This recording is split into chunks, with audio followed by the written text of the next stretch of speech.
Hello Pisces, welcome to the Plaid Sheep Oracle. This reading is a little mysterious. I actually laid it out once and I couldn't see it.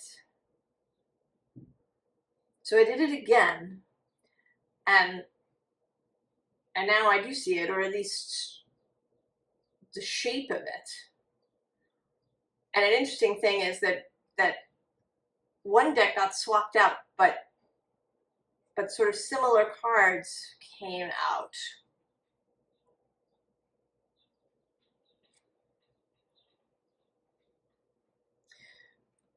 So the card you got to start from the Southern Oracle is where you're raised in a barn. Now the description here is poor manners, lack of tact, discourtesy, and politeness, social grace required. But that's not what we're asking.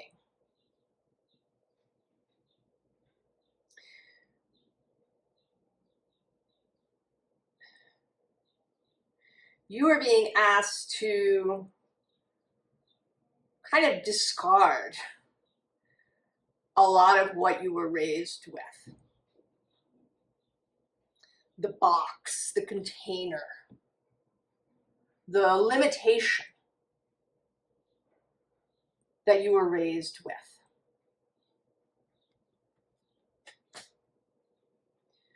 To really release the limitation of the physical world, or what we as humans have decided the physical world is. So the scene underlying is chicken with its head cut off. And what comes to mind is something that I read recently, of course, about a chicken named Mike. And he was, or I guess she actually, I don't know, I guess maybe he was a rooster. Anyway, they chopped Mike's head off, but they didn't do a good job, and part of his brain stem was left intact. And he survived. He existed. He lived. He ran around the yard. They fed him with a dropper right down his esophagus. He gained weight. And he lived for a long time like this without his head.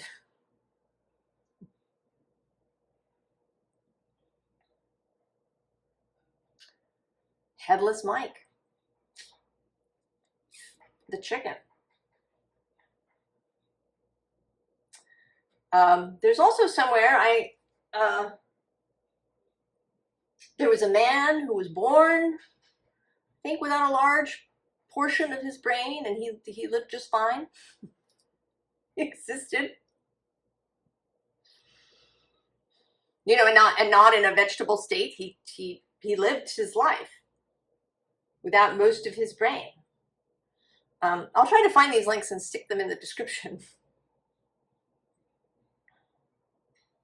if I can remember. Or you can go find them if you feel like it. But the upshot is that a lot of what we think is absolute truth is not. And how it has come through for me in the last couple of days is that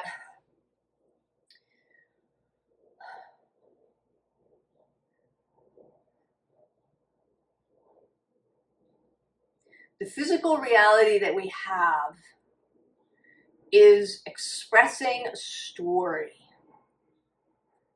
right? It's expressing a spiritual, emotional, mental truth. And we use physical phenomena to explain things. And I've said this sometimes before, that there's the explanation, and then there's the real reason. So if you go out walking, maybe you're not paying attention, you step in a hole and you twist your ankle. So the physical explanation for the distress is that you were distracted and you stepped in this hole and you twisted your ankle. But there's a spiritual, there's a story reason for this. And this physical phenomenon is just a way of creating an explanation.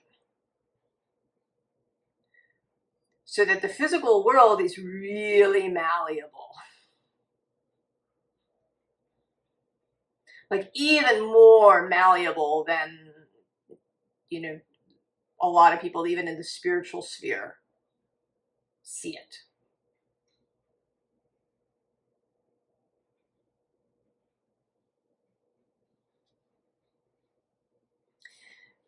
And there's something about releasing this. Because on the bottom, we have whatever floats your boat. Pisces. Whatever floats your boat.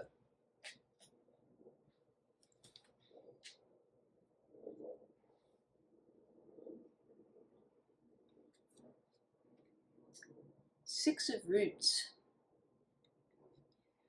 And this is having this home idea.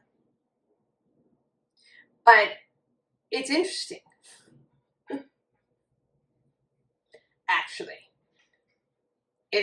You've come home.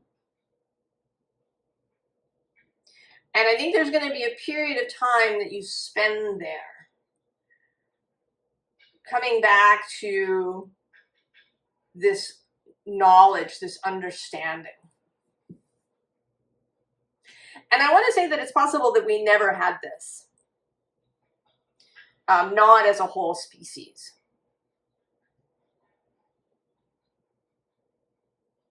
Maybe there have always been people in every generation from the beginning who could see this. And you can see kind of that if the world is going to really function and have, right, for the story to continue, you need to have most people unaware of this.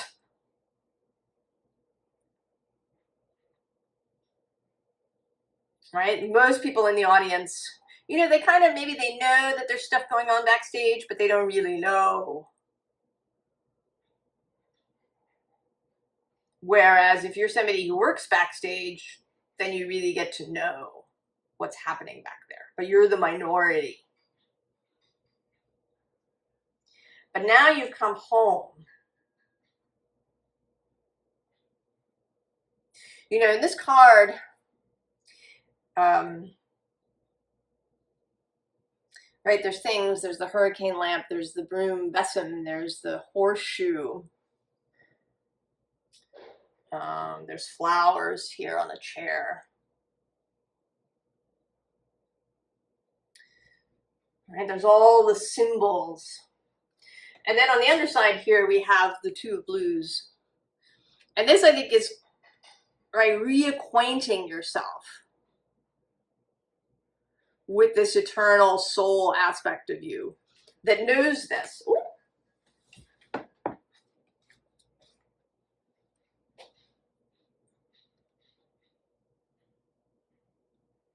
And then what's interesting is that below this, we have this Eight of Blues.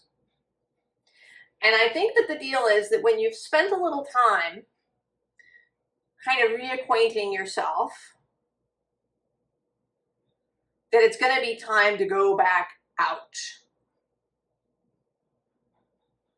into the world. Because then we get the Chariot, right? Your transportation is waiting. Your pink Cadillac is waiting. Three of Roots, the backup band is there.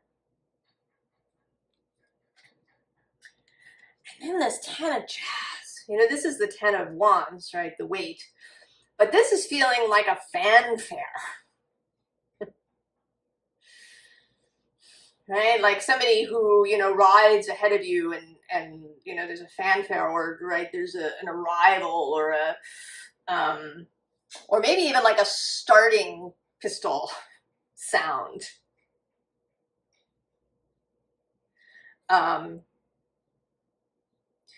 you know, the nature of jazz is that it's improvisational. So there is really no set road. And I think that up until this point, there were a series of experiences that you were going to have to get you here. And, you know, the details may have varied, you know, did you go here or over there? But, you know, regardless of which door you went into, you had a similar kind of experience. And then maybe some things were very specific. You were going to meet this person or work at this place.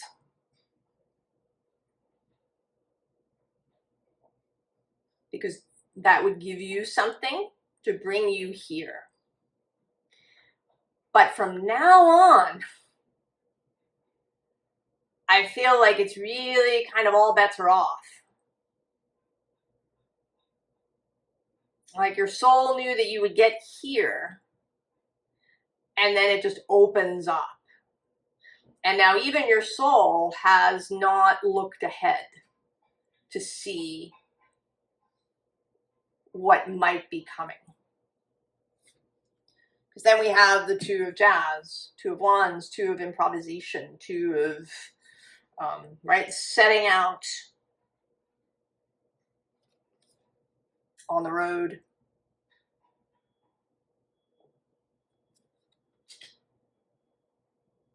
That from here on out, it's improv. But you're not alone. This Three of Roots, Three of Pentacles, I think it's probably both your non-physical fellowship and then also people that you're going to meet. Right? That's the other joy of jazz, that it's not just improvisational, but that it's a whole group of people. And they play off one another.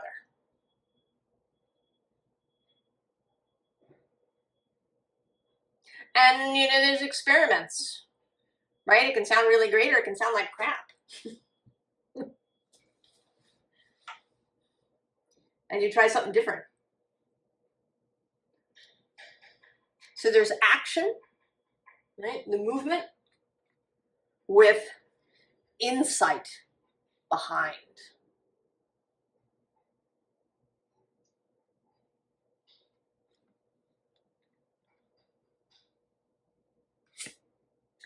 And then this card of the center has been coming out quite a lot.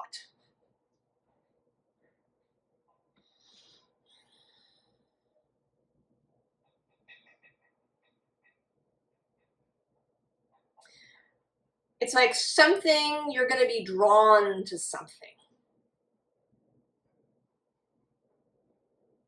That although it is improvisational, there is a kind of a core self, a kind of experience, a kind of life that you're being drawn toward. And where you will not be alone, right? There's other people orbiting. So here you are with your chariot. You can, we're going to ignore mental health. This is about the chariot. And I think what you're going to discover in the chariot is that you have this creation, you have this gestation going on. That nobody knows, even your soul, I think, has kept itself in the dark deliberately. Right? It's like choosing not to know the sex of the child.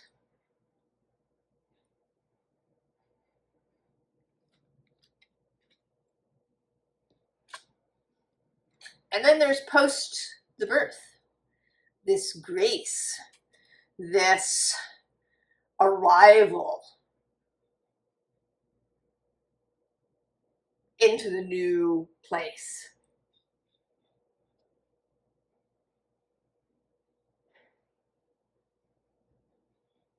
And you're outside totally here. There's no barn.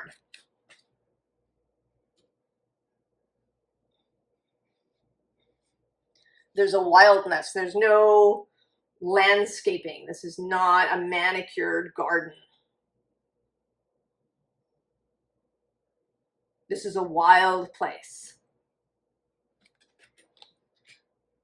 You don't know what's up ahead around the next corner, and that's the best part.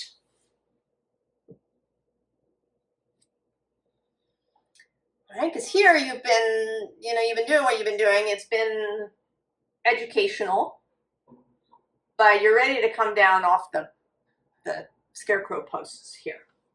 The bottom here is waiting for the phone to ring, and the first time I laid out the cards, this card was the 4 of Cups, which is, right, it's the same sort of energy.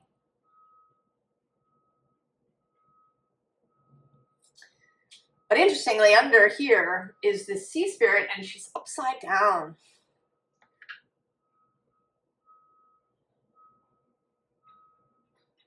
So if you have theories, ideas about where this is all going to go, you may be wrong.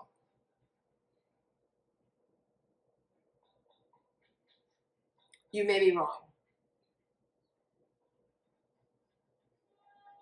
That the creation from here on out is really wild. That you're going to move into things and encounter things and experiences and people and all of that that are not that you ever thought of, or that they come out in different combinations than you expected.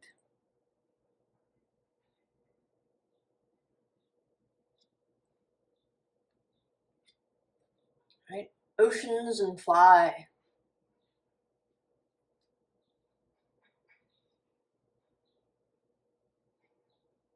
Maybe you thought there would be a boat.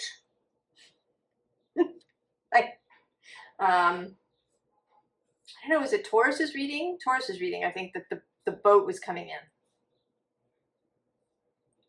And maybe that's what you were expecting, but in fact, you've grown wings.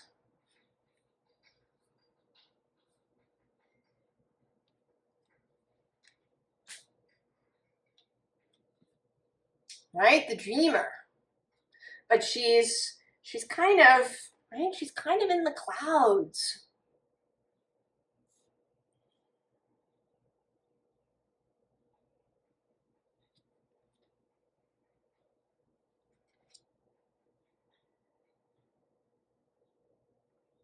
Right? It's kind of not anymore.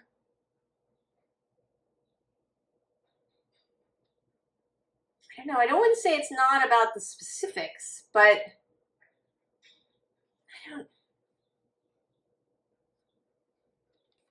because we have the 3 of Pentacles here repeating, and these two, right, they don't have heads. Right? They're like Mike. Right? They navigate through their feeling. If you've ever watched butterflies, you know they fly really erratically.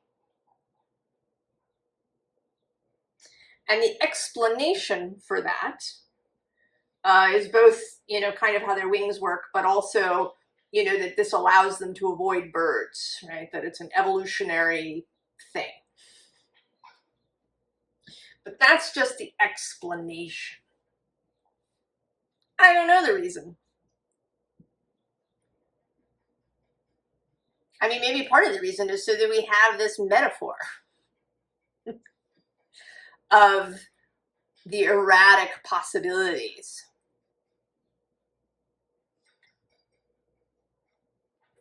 Of flying without a set plan. Moving improvisationally. And then we get the world.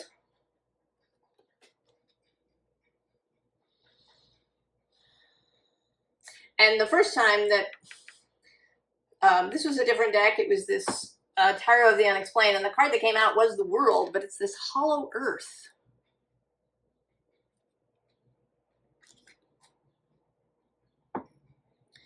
So there's something that you don't see. There is a mystery. There are secrets that will be revealed along the way.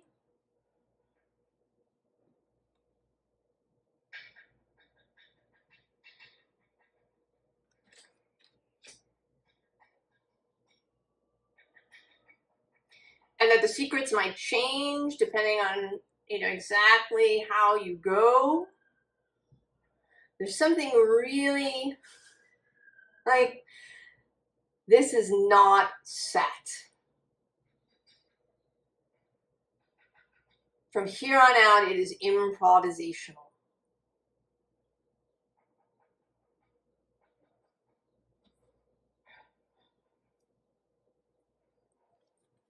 Inner magic. Your vibration is rising, power, increased energy. You may find that you're feeling more buoyant. That if you've been experiencing anxiety or depression or worry or despair over the state of things, that this just lifts. Below that is soothing waters. Intention, clearing blockages, energetic hygiene. And then on the bottom is the Ancient Muse, one of my favorite cards. Soul truths, higher self, deep inspiration. And this idea of the ancient,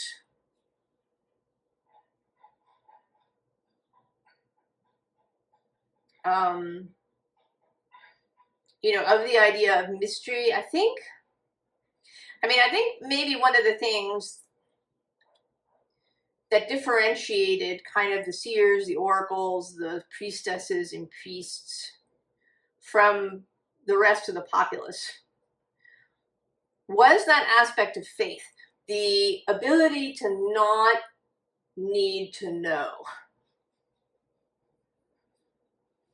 Right? The oracle at Delphi, she received, right? She went into the chamber, she received her oracular vision, the statement, that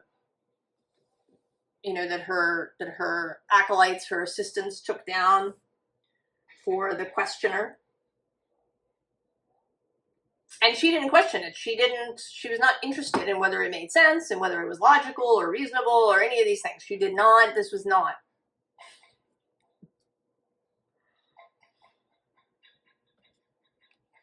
So that ability to accept weirdness, mystery, the improv, the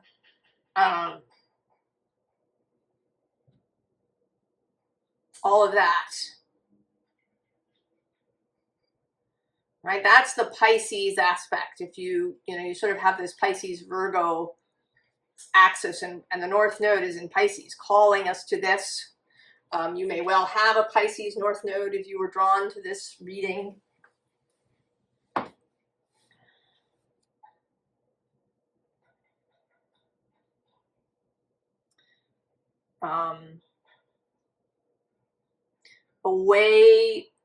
Right? Virgo is beautiful. It's this steadiness. It's, minding things. An interesting thing here is this center is 44, and what's been staring at me as I do this reading from this deck, this is the 6th house, often associated with Virgo. Had they have some things in common? Also 44. But then right below that, I'm seeing now is Neptune. So there is this, right, this framework of the physical world. And for the vast majority of people on Earth, that is the thing. And that is appropriate, because that's right. That's how we have experiences with each other. It's, you know, having an agreement about what's going on physically. If everybody had a different idea, and we couldn't have these interactions and these stories and these adventures that we have together. But I think that in every generation there are people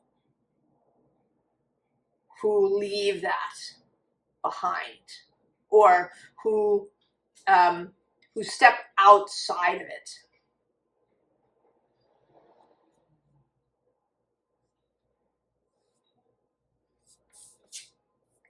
Move with grace. Optimized light, inner and outer forgiveness. Grace. Grace. Right? This moving through the wild, this moving down unknown pathways, living an unmanicured life. And of course we have quest, goals, deep shifts, carving out change, inner journey. And then kindred spirits. This card came out in exactly the same place the first time.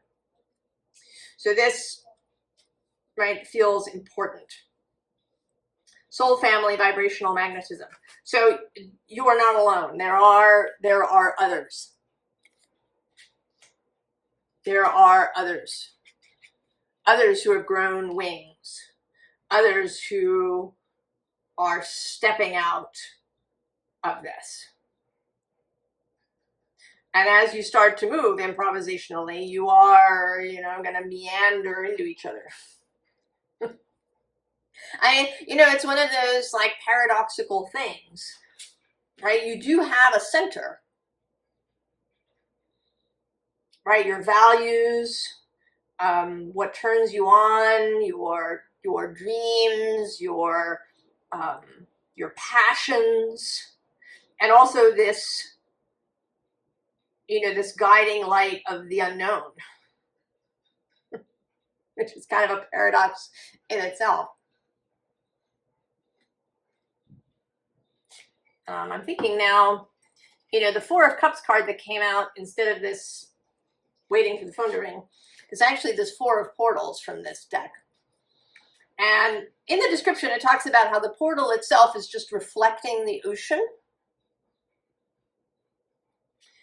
But, that's part of the mystery, right? It's impenetrable.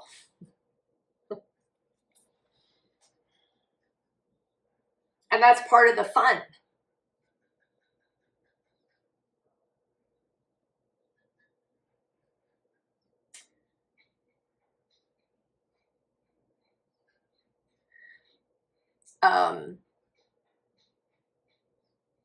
So, formal advice. Six of Wands, be victorious, right? Sally out in your pink Cadillac, right? There's this fanfare is preceding you as you go. Sally forth and know that this is sort of another paradox, that while you are in this improvisational thing, that source has your back. Your soul has your back. You are supported in all of the ways, right? Because we are still physical human beings here. We're not giving that up and, ascending into the heavens, right? There's going to be needs that are physical needs, and also delights. Not just that you like to have a roof over your head, but that you have a beautiful roof over your head. And that you have this energy to support you when there is also lots of rapid incoming stuff. That you are supported in all of these ways. Of course, always assuming that you choose to, right, that you choose to go. because you do still have free will. You could choose to not do this, to continue planning things, to continue doing things the way you have done them, to live in the box. And there's nothing, right? There's no judgment there. That's, you know, that's, if you want that as your experience, you go. Whatever floats your boat.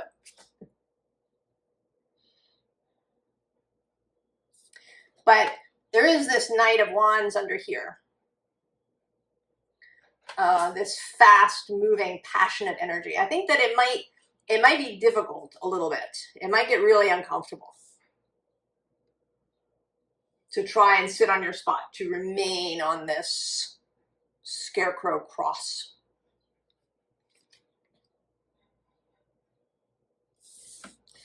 And part of that may be because Uranus has just entered Gemini. And I say that we have both the Knight of Swords and the Lovers, the two Gemini cards. And so he's now squaring your sign. Gemini squares Pisces. And the square is dynamic change. And Uranus is unpredictability. He blew the barriers. He blew the boundaries when he was found. Saturn was thought to be the end of the solar system. And then telescopes got good enough that he was found.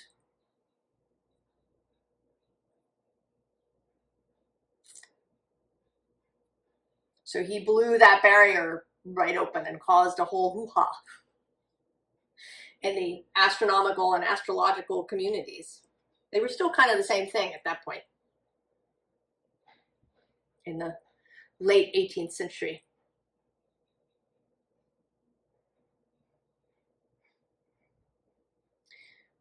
So this energy of improvisation is now squaring you. Now he's going to move back. November 7th, he moves back into Taurus. And then he stays there until April 26th of next year. So that may be, you know, that may be this time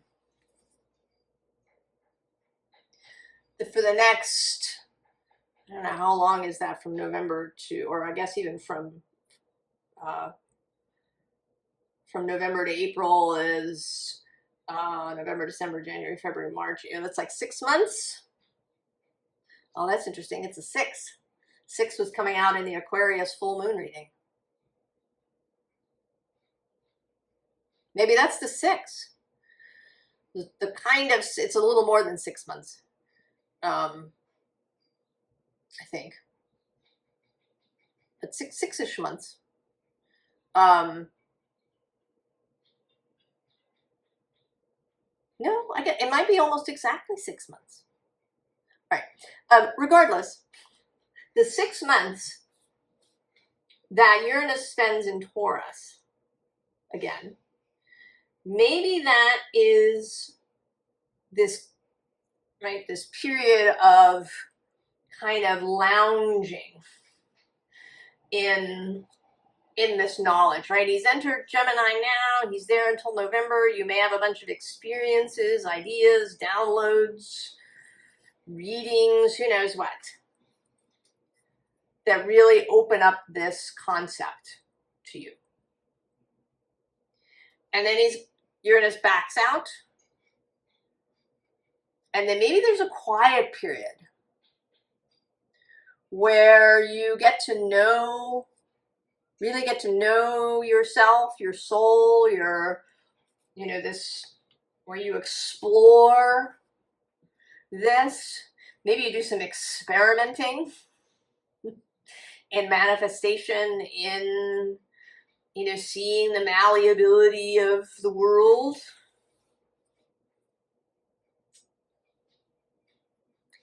And then next April, 6 months later, he moves back into Gemini, and then you're really off.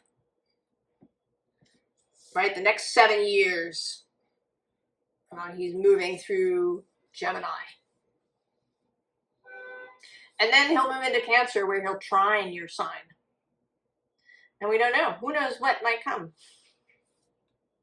So there's this, right, this fast incoming information. There's choosing. You can choose to accept it, to integrate it. You can absolutely be gentle with yourself. This is not a hard energy, but it is a choice. The choice to drink the cup, even though there's a fish in it. You know, the first time this came out, the King of Blues, the King of Cups was on the bottom where that Two of Cups is. And he felt like a secret keeper. Like he had a secret.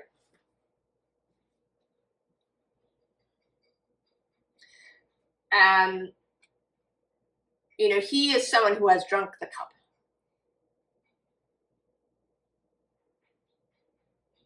Right? The Page of Cups receives it. The Knight of Cups kind of takes it around to other people and explores it. The Queen of Cups really feels into it, and then the King has drunk it.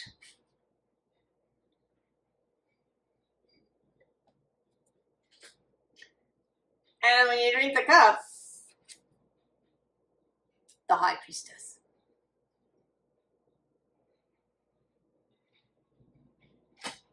And it is going to mean, being outside of things. I think that if you do this, you'll never be able to go back in the barn again. Not fully.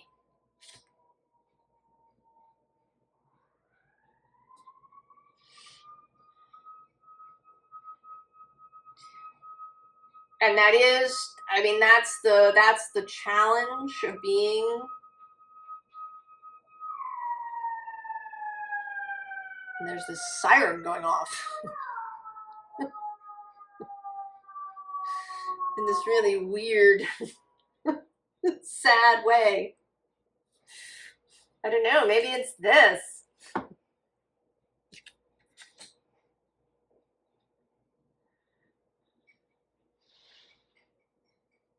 But I think it's absolutely worth it. I often quote Terry Pratchett, and I really feel like a lot of what he wrote was channeled absolutely directly. He writes a lot about story and the power of story. And in one of the novels, Masquerade, the witches go to the big city to help someone who lives in their village who they think would make a good witch. And,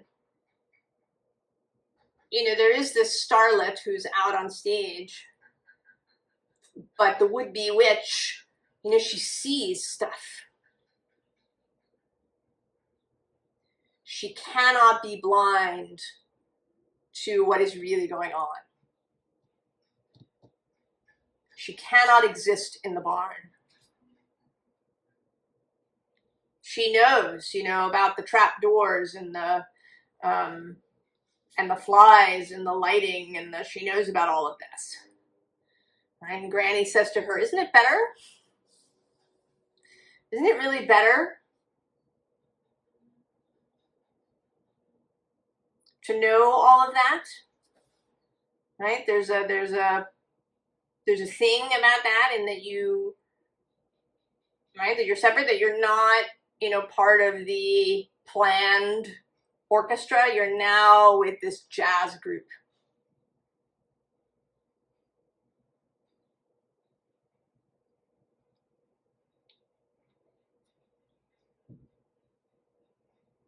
You're now with this jazz group, you know, and jazz is, right, about being, you know, it's not really normally big stages and giant audiences, right? It's smoky basement rooms and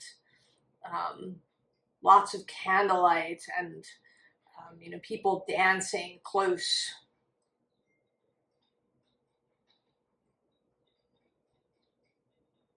And isn't that juicier?